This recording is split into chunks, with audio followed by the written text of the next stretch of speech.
be here. Now, I know what half of you are thinking. Doesn't this guy spend enough time talking in class? Truth is, you're right. You're absolutely right, I do.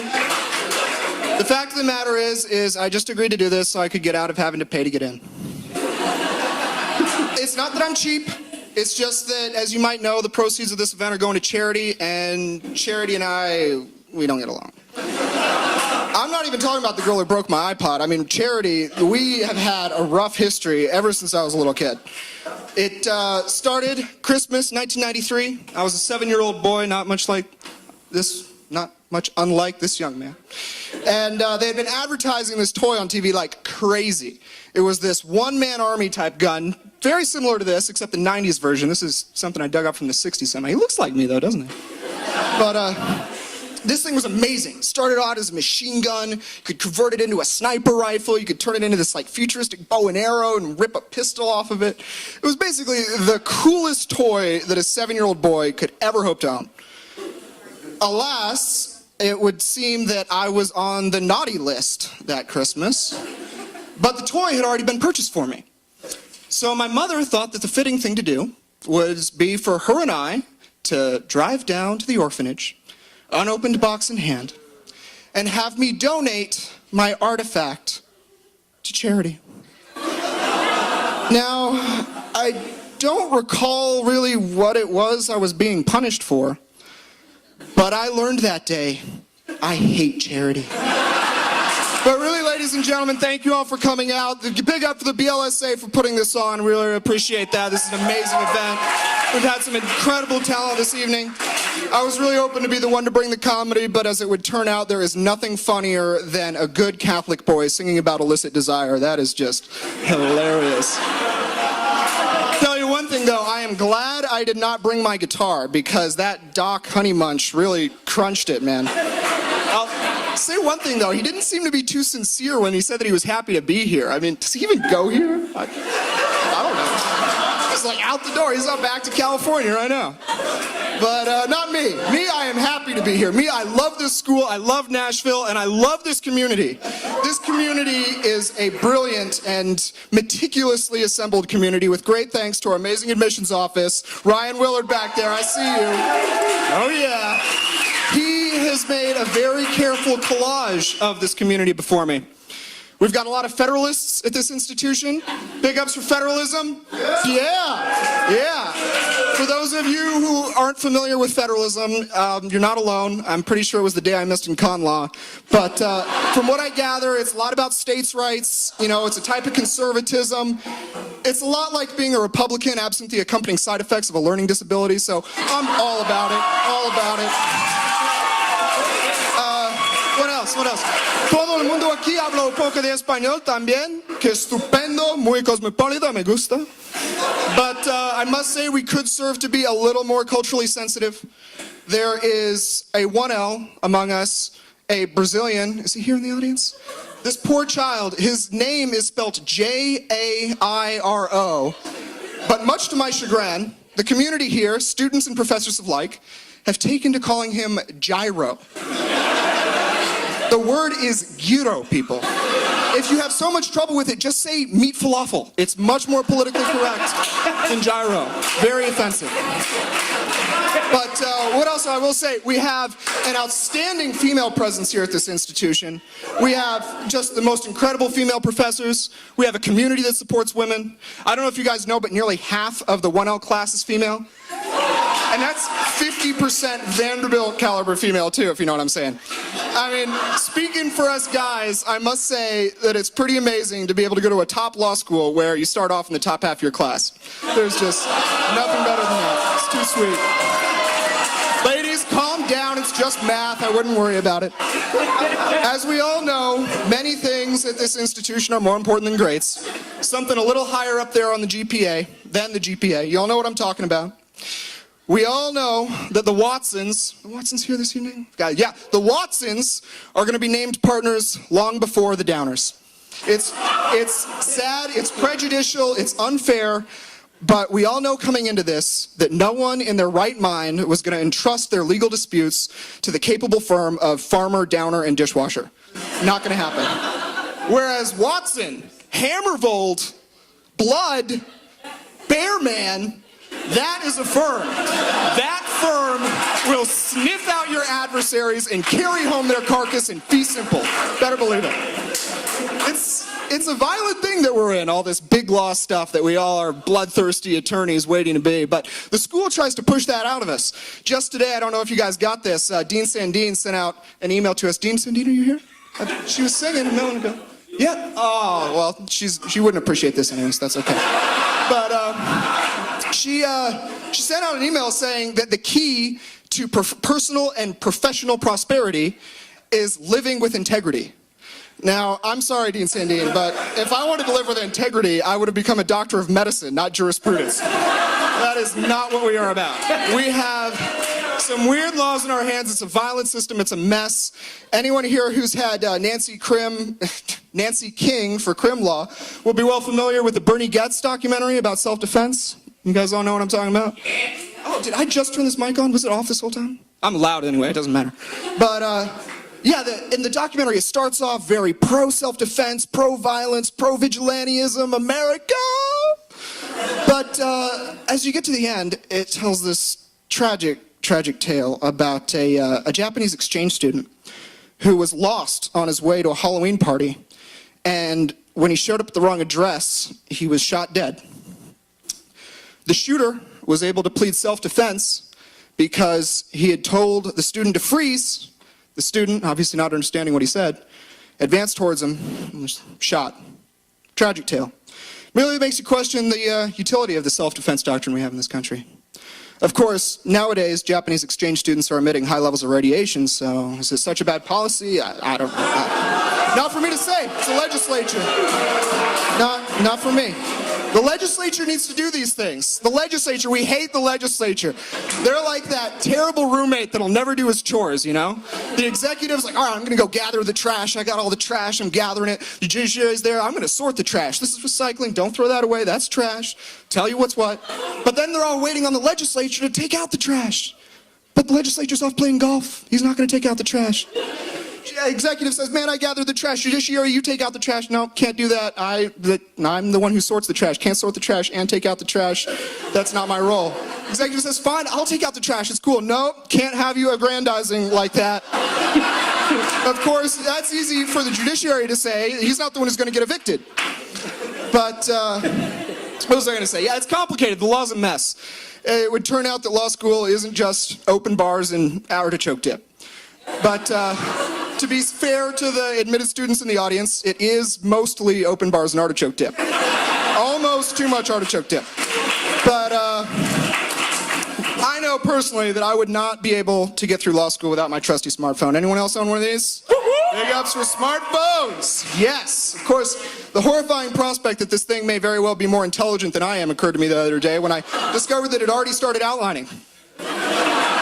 Turns out that I can use his outlines. It's not an honor code violation, so he doesn't need to know that. But really though, calling it a smartphone, definitely qualifying the phone, not the owner. This thing has dumbed me down to the point of utter dependence. I can't even make it from my apartment to class without Google Maps, and I live at the Americana. So, without the wilderness, the world is the wilderness without this thing for me. And as it would turn out, being able to play Scrabble anytime, anywhere I'd like is neither good for my health nor my grades. Trying to drive on the highway and placing down. So, what was that? Words with friends. Yeah, words with friends, right. Oh, am I going to be in some trademark violation here? Be careful how you distribute this thing. All right, yes, the words with friends, you realize you start ranking your friends based on how quickly they take their turn. That's why everybody loves Seamus. I mean, they certainly don't love him for his singing, right? No, but Seamus is a Scrabble speed demon. It's going to be etched on his tombstone right alongside the eulogy that reads, "Here lies Seamus Kelly, who went from barrister to barrister, stopping at every bar in between." But Seamus lost his phone just recently, and without your phone, you're nothing. That thing is your dignity, so poor Seamus. The thing is, you can do pretty much anything with this thing, but I strongly recommend, from one law student to another, that you do not employ this for the purpose of applying to jobs. That is just way too finicky of a device. You're going to end up accidentally deleting very important correspondence from prospective employers, twice. You'll end up sending off half-written stream of conscience emails, never hearing back from them again. Accidentally attaching photos of your upper inner thigh that you took in an effort to identify a bug bite, which turns out to be a tort, even if you sent it accidentally. I could really use some representation on that, by the way. If there's any lawyers in the audience, that would be nice. But yeah, the internet's embarrassing. I mean, that's the truth. We all know this. You know what's really bad? When you're on the internet in class? Isn't that the worst? And the person behind you finds out that your homepage is their Facebook profile? Oh, so embarrassing. Come on, don't look at me like I'm weird. You've all been there. This is why our classrooms have 2 entrances and we have seating charts so students abiding restraining orders can still attend class. It's very egalitarian. But you know what's really embarrassing, ladies and gentlemen? Bed bugs. Bed bugs are very, very embarrassing. They've had a bed bug pandemic in this country at the moment. They just had to have a summit in New York.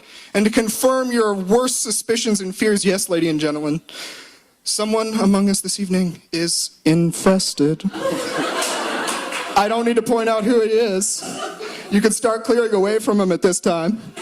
No, but don't worry, it's all right. I've already taken the proper precautions and contacted the bedbug authorities. You know, I couldn't be oh geez, I need to study my crim law. I couldn't be an accessory after the fact. That's what they would call that in that circumstances. I'm sure that being infested with bedbugs is the kind of thing that's going to come up on the character and fitness portion of the MPRE. I mean, how are you going to make the ABA model standards of responsibility when you can't even meet the standard model of responsible hygiene? It's not going to happen. But the good news is I think I've ascertained the origin of said bedbugs. The contributor. That's right, the homeless person newspaper. You guys know what I'm talking about. Yeah, it's the contributor. It is. And I know this because, one, I found out that bedbugs can nest in paper, in bundled paper, just like that. And two, the person who's infested is the only person I know who would, in their right mind, ever buy a copy of the contributor. I mean, you guys know my perspective towards charity in these things, but when it comes to that, it's a whole other thing. I'm very adamantly opposed to the contributor, both as a publication and as a homeless person policy in this country. And it's a matter of cultural divide. You know, I apologize. I'm from India, and back home, if you've got 3 working limbs, you better be meaningfully employed, not publishing a newspaper. That is just a waste of time. I'm sorry. I don't know who the organizers... Oh, yeah, nice. I was waiting for that. Thank you. I don't know who their organizers are, but had they contributed a little more research, they would have found out that print media isn't exactly the hottest seller in today's market. I guess they thought that the solution to that would be to have the homeless people write the newspaper about homeless people things. I mean, who do they think their market was? Other homeless people? They're not exactly the reading type. And if it wasn't bad enough that it was written by homeless people about homeless people, it's handled by homeless people. Therein enter the bedbugs, and that's when I step away. I mean, I will leave $1 here for you. I am not taking your newspaper. No, thank you. But I apologize for ripping on the homeless, everybody. I should realize that homelessness is a very touchy subject with 2011 graduates in the audience.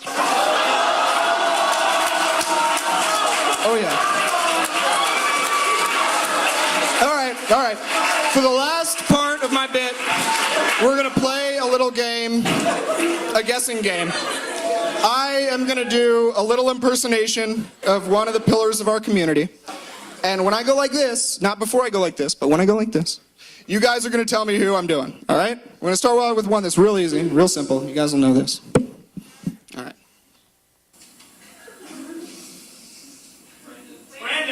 What? The rules, people. Was this? No, this was this. My hand was on my head. Yes, that was. We're not getting to this today. Yes, that was Professor Brandon. Yes, that was. All right, let's try the next one. And let's follow along, everybody. All right, this time. All right.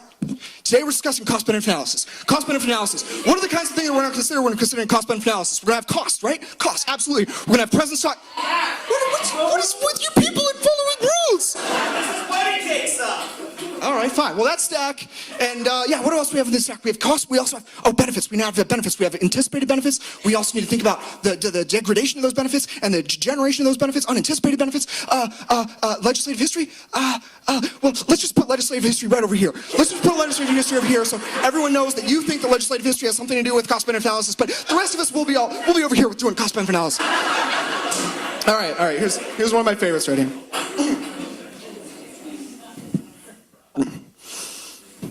All right, people. Whoever bids $5,000 gets to watch me do a body shot off of Annie Greengard.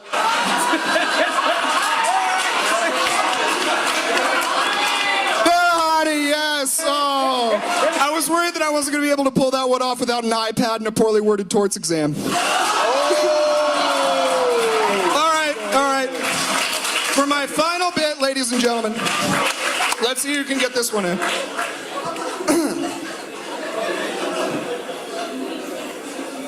Mr. Tamang, I am going to proceed to ask you a question while staring off into space.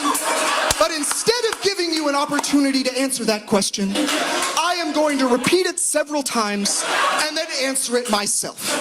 And should it take me more than 15 minutes to do so, I will accuse this class of wasting my time. That is a man who truly cares about his students. I apologize if I failed to offend anyone. You guys have been great. Thank you.